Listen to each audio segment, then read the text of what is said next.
Let me paint you a picture. You're sitting at your kitchen table, laptop open, coffee going cold next to you. You've got your bank account on one tab, your credit card statement on another, and you're doing that thing, that mental gymnastics thing, where you're trying to figure out if you can afford to do literally anything fun this month without completely destroying yourself financially. You make decent money. You're not blowing it on vacations or designer clothes.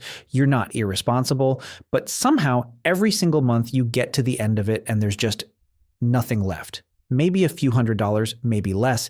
And you think to yourself, where does it all go? And here's the part that really stings.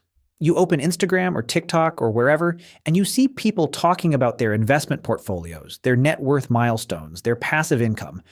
And it feels like everyone figured out some secret that nobody told you about. Here's what I want you to know before we get into this video. You didn't miss a secret. You missed a number. Actually, you missed 4 of them. And once you understand these 4 net worth numbers, everything about how you think about money is going to shift. I'm not exaggerating when I say this. These numbers are the actual dividing line between people who build wealth and people who just survive financially their entire life. My name is Parth, and I spend way too much time thinking about the 4 net worth numbers that separate the wealthy from everyone else. If you're someone who feels like you're doing everything right but still can't seem to get ahead financially, make sure to hit the subscribe button and give this video a thumbs up if this helps you out. It genuinely helps this channel reach more people who need to hear this stuff. All right, let's get into it. The concept of net worth. Before we talk about the 4 numbers, I need to address something. Most people have no idea what their net worth actually is. And I'm not saying that to be harsh. I'm saying it because a study by the National Financial Educators Council found that a lack of financial knowledge costs the average American around $1,300 every single year, just from not knowing. Net worth is simple. It's everything you own minus everything you owe. Your savings, your investments, your car, your home, minus your student loans, your credit card debt, your mortgage. Whatever's left is your net worth. Now here's the thing. Most people track their income. They know their salary. They know their hourly rate. But income is not wealth. Income is just water flowing into a bucket.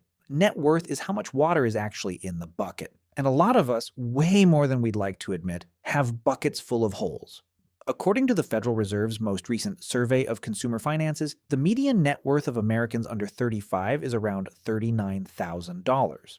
The median for people aged 35 to 44 jumps to about $135,000, and here's what's wild.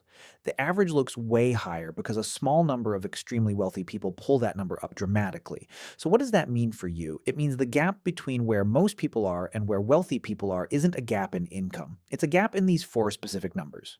Let's go through them one by one. Number 1, $10,000, the survival line. The first number is $10,000. Now you might be thinking, wait, $10,000. That's it? That's not wealthy. And you're right, it's not. But here's why this number matters so much. $10,000 in liquid savings, money you can actually access, is the line between someone who is financially fragile and someone who is financially stable. That's it.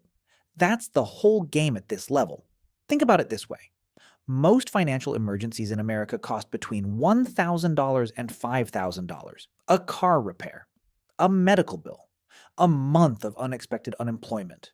When you don't have $10,000 sitting somewhere accessible, every single one of those emergencies becomes a crisis.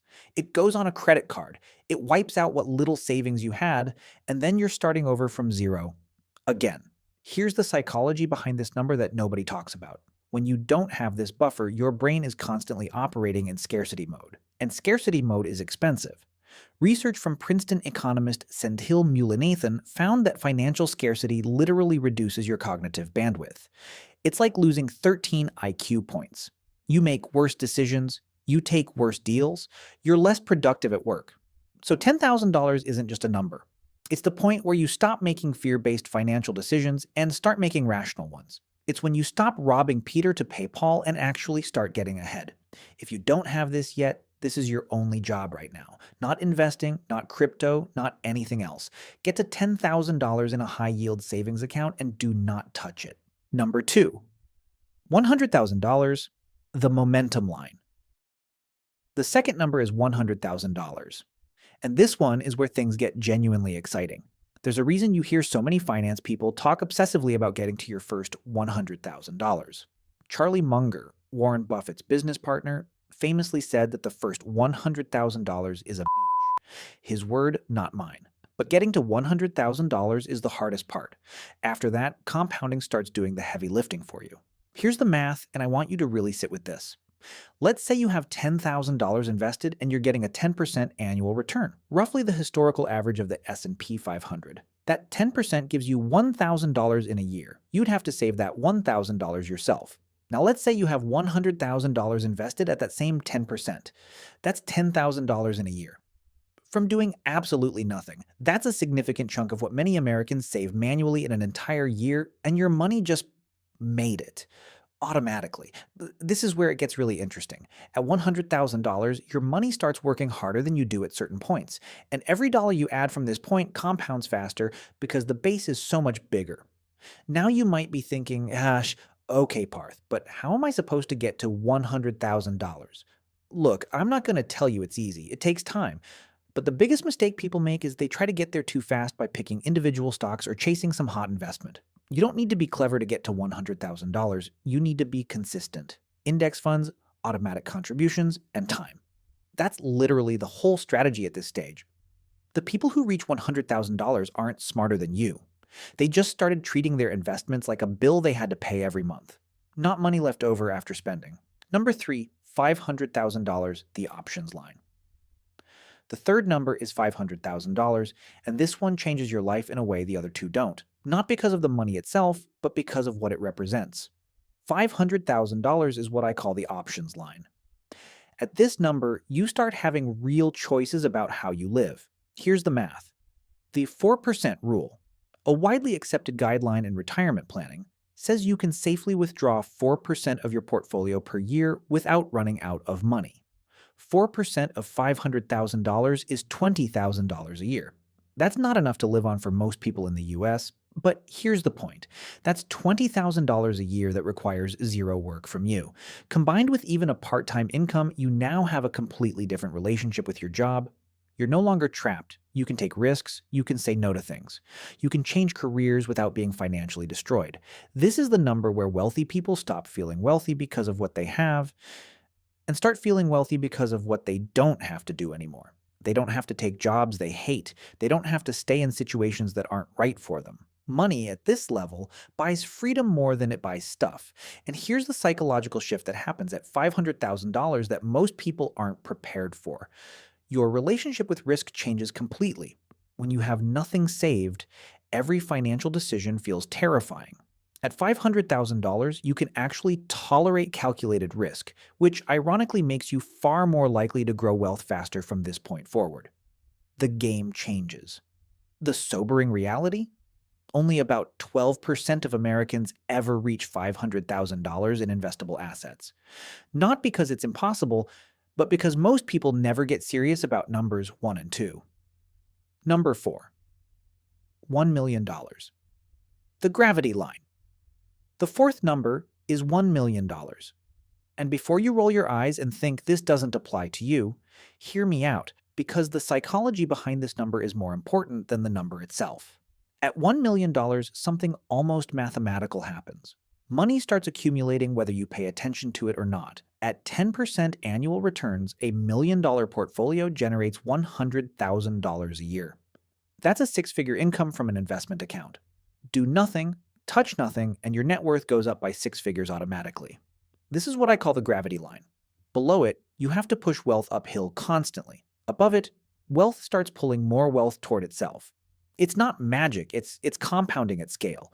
But here's the thing that nobody warns you about with this number. $1 million in 2024 is not what $1 million was in 1990. Inflation is real. Lifestyle costs are real. $1 million in most major US cities gives you a comfortable but not extravagant retirement. Which means the goal isn't just to reach $1 million, it's to understand that $1 million is the floor, not the ceiling, of genuine financial independence. The wealthy don't chase $1 million and stop. They use it as a launch pad.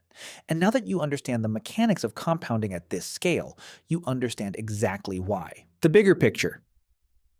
Why these numbers matter. Look, I want to bring this all together because there's one insight I really want you to walk away with. These 4 numbers, $10,000, $100,000, $500,000, and $1 million aren't just financial targets.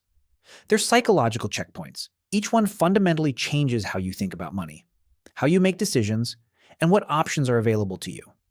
Most people skip number 1 and try to jump straight to investing. They skip number 2 because they don't stay consistent. They never reach number 3 because they got distracted or took on too much debt. And number 4 feels like a fantasy instead of a math problem. But if you treat each of these as a specific mission, not a vague goal, an actual focused mission with a timeline, everything changes. You stop thinking about money as something that happens to you and start thinking about it as something you're actively building. The average American retires with less than $200,000 in savings. That's a hard truth. But the people who beat that average aren't smarter. They're not luckier. They just understood these numbers earlier and respected each one on the way up. So here's where I want to leave you. Right now, not tomorrow, not next week, right now, I want you to open a notes app on your phone and write down your current net worth. Assets minus liabilities. Whatever that number is. Don't judge it. Just know it. Then figure out which of these 4 numbers is your current mission, and make every financial decision for the next 12 months with that one number as your compass. $10,000, $100,000, $500,000, $1 million. Pick your next checkpoint, build toward it with intention, and watch how differently you start making decisions when you have a specific target instead of just a vague feeling that you should be doing better. If this video helped you think about money differently, please hit that subscribe button. I put out content every week designed to help regular people actually build wealth, not just talk about it. And if you want to go even deeper, watch my video on why your first $50,000 builds wealth 3 times faster than you think. It picks up exactly where this one leaves off. I'll see you in the next one.